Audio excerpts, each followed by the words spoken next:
Every single minute, 500 hours of new video are uploaded to this platform. It presents itself as a chaotic, infinite landscape of human expression and endless entertainment. Users navigate this space convinced they are holding the map. You click a thumbnail, type a search query, or skip an ad, and the feed instantly morphs, seemingly obeying your personal preferences and conscious choices.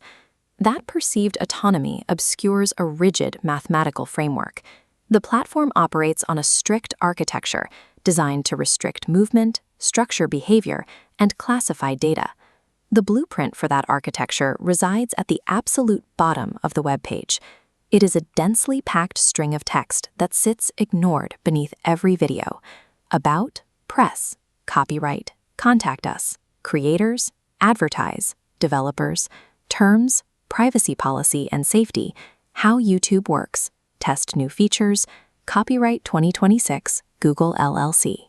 While the interface flashes with loud, colorful, unpredictable energy, this block of legal gray text remains entirely static. These words serve as the structural pillars of a global surveillance and content delivery system. They dictate exactly what can be said, who gets paid, and where the data flows. This engineered architecture remains hidden in plain sight, governing the platform's daily operations through a centralized underlying logic. The initial defensive layer of this architecture rests in three specific terms: copyright, terms, and privacy policy and safety. The terms form a unilateral contract. By simply loading the web page, billions of users implicitly agree to a specific set of behavioral boundaries authored entirely by the platform's legal department. Copyright operates as an automated enforcement arm. Rather than a passive rulebook, it relies on algorithms that scan, flag, and filter audio and video instantly upon upload, acting as a relentless digital border patrol.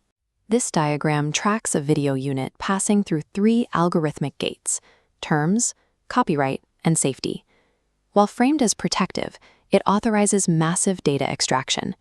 These tripwires instantly classify, judge, and extract value, analyzing the data profile before the media ever reaches a human screen. Since all media must survive these three corporate protocols to exist on the platform, communication is restricted to the specific parameters the system allows. Moving further along the footer, we reach the economic core: creators, advertise, and developers.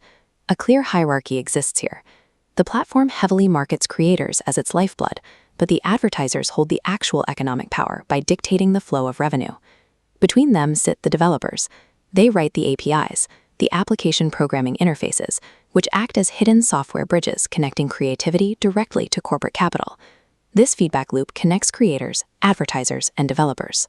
Capital flows from advertisers to developers, who adjust algorithmic levers, forcing the creators node to output different data. This closed loop traps creators in a perpetual cycle of chasing moving algorithmic targets to maintain their livelihood. The next link in the footer, how YouTube works, serves as an intentional black box. The platform provides a generalized, friendly summary here to obscure the precise mechanics of this economic cycle.